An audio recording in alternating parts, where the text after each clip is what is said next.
Joe Rogan's Christian arc has been evolving as of late. If you guys didn't know, we have had a pretty fun run. I mean, watching Joe Rogan explore more Christian themes, explore more Christian guests, of course, have our very own Wes Huff on. But now he apparently, he's had a Christian Democrat on. Which is the fork of the road moment that every Christian has when they're coming to the faith. Do I choose church historical Christianity for 2,000 years and how it's been taught? Or when presented with progressive claims that are softer, more socially acceptable, is that the route I take? Okay, let's jump in. That if you wanted to be a Christian, you had to hate people. If you want to be a Christian, you had to want to control women. Oh, wow. If you wanted to be a Christian, you had to reject science. Hold on. We just jumped into the deep end. I know, I skipped ahead past the little Joe Rogan bit. And darn it. Immediately, that's what I said. It's pretty packed. Okay, hold on. You see how sneaky these conversations are? I'm not granting you any of those presuppositions. 100%. No one's ever said that. Yes. Okay? No one's ever said, hey, marriage, the bedrock of our society, it should be limited to people who've always been married, husband and wife. Yeah. Right? That's why polygamy is illegal. Yeah. Right? No one's saying that because you hold that position that you are then hostile towards the LGTV community. I don't think anybody's held that position. If someone says, hey, you know what? That person inside of a person is a person, and you should leave that person alone. That person has a right to life just like everybody else who's a person. Yeah. That's not controlling women's bodies. So out the rip, I'm like, this dude just comes out guns blazing with just false presupposition versus false presupposition. I'm curious how often someone like this, maybe I'm wrong. I have no idea who this guy is. Maybe I'm wrong, but how often someone like this positions themselves to actually be challenged. Yeah. And they say, wait, stop playing games. Hello. That's not what being pro-life is about. Yeah. Stop playing games. Yeah. Go ahead. Joe Rogan experience. If you wanted to be a Christian, you had to reject science. And so when Gen Z and when millennials were faced with that choice, it was a pretty easy choice for them, right? They chose their gay friends, they chose women's rights, they chose believing in science.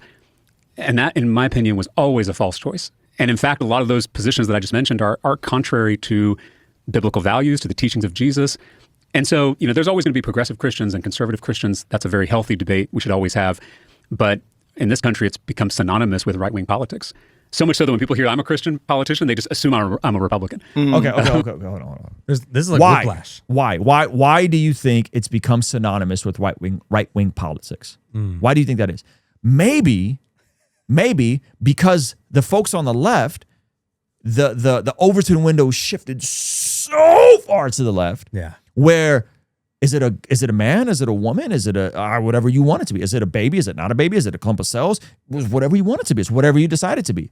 We've gone so off the that it's not that the people co-sign and endorse everything the right is doing. I mean, so they're always going to have the folks mainline down, red until I'm dead voters. But it's just that people go, wait a minute, I'm just like normal from 10 years ago. And because I'm a centrist normal from 10, 15 years ago, I guess I'm in the right now? Like, that's how I feel. Yeah. I guess I'm on the right because I'm like, no, women are women. No, that's a baby in there. No, but please don't teach my kids about gay civic studies and gay history in elementary school. No, thank you. Real things. By the way, I'm not making that up. That's not hyperbole. That really happened. That happened in California. That's why the Armenians rioted in Glendale. That's a real thing. Okay? So, no, it's the Overton window shifted so far that normal people were like, nah. Yeah. Go ahead. I mean, so it's just, I think that has pushed a lot of people away. So where does that come from? Okay, let's start with gay. Yeah. Where does this rejection of gay rights come from? Well, I think broadly we should say that using religion to control the people is a tale as old as time, right? I mean, this is powerful stuff. Right. It's part of why I made the decision to go to seminary, because I was like, if I'm going to talk about my faith and my beliefs and my values in a public setting or on this podcast when millions of people are going to listen, I better know what I'm talking about. I better be thoughtful in how I approach these things because it has real power on people's lives. And so I think you've seen that from the beginning of the Christian tradition. You've seen it across traditions of those in power, whether it's people with political power, social power in terms of homosexuality, or economic power, using that faith to hurt and control other people. You don't think gay people have social power? You don't think gay people got political power? Come on. This dude he's on a different planet. What world do you live in? Yeah. He's just a bleeding heart. Gay marriage has been legal for what, a decade? Over a decade? The same people who were against it, Obama, Hillary in 2008, the state of California voted against it in 2008. Whoa. So what? All those people were trying to control women's bodies and trying to and hated gay people? Hello.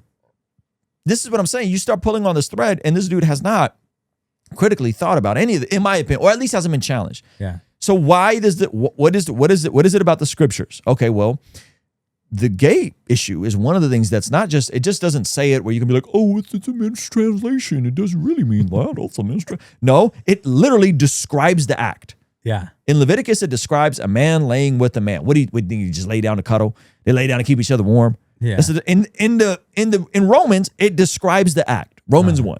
They gave up the natural way for unnatural ways, disordered desires. So he goes on to say that because Leviticus is only mentioning men, that it seems like the Bible is okay with lesbians. And so he says, okay, that's new. And so then he says, that's novel. He says, because they didn't mention women, it clearly wasn't talking about LGTV acts. It was doing the PDF file thing. So he was but it's talking about two grown men. I know. You know, let's take the issue of homosexuality in particular. One is something Jesus never talks about, even though gay people existed in the ancient world. Is it in the Old Testament? So there, in the Old Testament, there is a prohibition against men lying with other men. Right. And here's the thing, and any biblical scholar will tell you this, in a lot of ways we're dealing with ancient euphemisms. And it's hard to tell what a euphemism means thousands of years later, right? I had a professor at seminary. This is going to sound weird, but he really wants us to believe that if you go back in time and you go around Jesus and the disciples, and two dudes are walking down the street, kissing each other on the mouth and holding hands, that the disciples and Jesus are going to be like, yeah, bro. Yeah. Peace, love, and positivity. Come on, somebody. What? Yeah, it's crazy. What? You were saving your crash out for this. Yeah, I was saving my crash out for this. Well-timed crash out. Think about 2,000 years from now, how difficult it'll be for people to tell the difference between a butt dial and a booty call, right? Like, those are two things that sound very similar on a piece of paper, and they have very different meanings. And so, that's funny. You know, so like in the Hebrew Bible, you do have this prohibition. We're not sure exactly what it means, and if we're taking it just literally, does that mean that we're also we're prohibiting same-sex relationships between women? Right, because that's not prohibited in that particular scripture. How is it described? Yes. You know why? We're going to go logos on them? We're going to go logos on them. Because it's condemned. I'm not trying to be a jerk. If you're struggling with this, I'm not trying to be a jerk to you. I'm just saying the act is described. Claiming to be what? This is a context. Let's get a look at it. Romans 1, Paul's writing a church in Rome. The church is a mixed bag of Jew and Gentile. Okay. Right? And they're working through different things. Claiming to be wise, they instead became utter fools, and instead of worshiping the glorious and ever living God, they worshipped idols made to look like mere people, birds and animals and reptiles. So this is the context. It's idol worship. Okay. In idol worship, what happens? They're worshiping idols. They're worshiping created things instead of the Creator. Verse 24. So God abandoned them to do whatever shameful things their hearts desired. As a result, they did vile and degrading things with each other's bodies. They traded the truth about God for a lie, so they worshiped and served the things God created instead of the Creator himself, who is worthy of eternal praise. Amen. That is why God abandoned them to their shameful desires. Even the women turned against the natural way to have sex and instead indulged in sex with each other. And the men, instead of having normal sex relations with women, burned with lust for each other. Men did shameful things with other men, and as a result of the sin, they suffered within themselves the penalty they deserved. Since they thought it was foolish to acknowledge God, he abandoned them to their foolish thinking and let them do things that should never be done. NLT is a bit more clear than the NIV, but it's saying the same thing. Yeah, it's clear as day. The act is being described. Now, I've heard the progressive types will say, well, no. It's not that Paul's condemning it. It's just that it's shameful in the same way it's shameful for a man to have long hair, which Paul writes in a different thing. Bro, this is clear as day, packaged within the context of idol worship, 100%. That this is not... God abandoned them? Yeah. God abandons them. He hands them over to their desires. This is the result of sin. They suffer because of this. It's not natural. It's disordered. And again, I'm not saying if you are a follower of Jesus and you're struggling with this, you have disordered desires, you're wrestling through with this. You're fighting for celibacy. You understand that God's standard is. I'm not saying that God hates you or God is mad. That's not what I'm saying. What I'm saying is to try and cape for this as if this is somehow within God's framework of things. Right? Is just silly. Like it's not, this isn't even a conversation. Now we can have a conversation of how should the church engage with this community? Yep. Should we hold non-Christians to Christian standards? Yeah. 1 Corinthians chapter 5, it is not my business to judge those outside of the church. It's my business to judge those inside the church. That's a different conversation. If we're living, so you could pitch it this way. We live in a pluralistic society with peoples of all backgrounds, and therefore we should honor and respect everybody because not everybody's equal. Okay, different argument. Yeah. Different argument. Okay? And I'm not saying I even agree with that argument because I think God's ways are always good. Even if a society is pluralistic, we should move as quickly as possible to God's ways because we believe in objective truth. But that's a different argument than what he's presenting. He's sitting here straight. He sipped the affirmation Kool-Aid. Mm-hmm. And again, let's just remove the scriptures from it. What if everyone did this? What if the framework for a healthy society was no longer a one man, one woman marriage for one lifetime that can reproduce kids? Yeah. What if everybody did? What if we had 5 men and 2 women and 2 men and 6 women and just 6 women? Everyone but me. Right? If we open the doors, like think about this for a second. If you had these thruplets and open relationships and all these things, open marriage, polygamy, like just remove the LGTV thing. If you just opened it up, what kind of society do you think we'd have? Where are the kids coming from? Yeah, where are kids coming from? Who got who pregnant? Think about that for a second.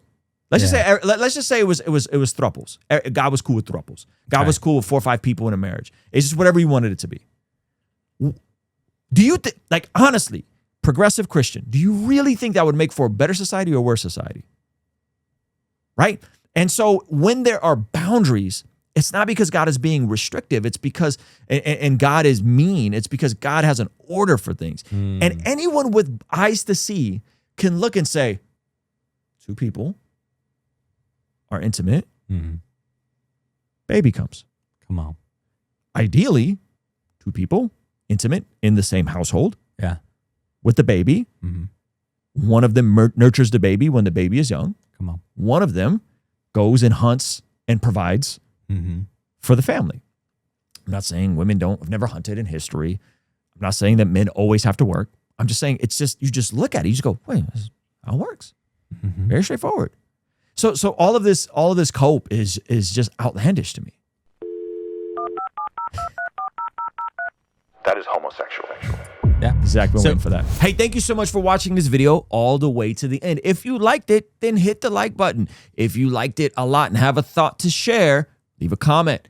If you are listening to this on the podcast app, make sure to leave a review, and you could even leave a comment over there.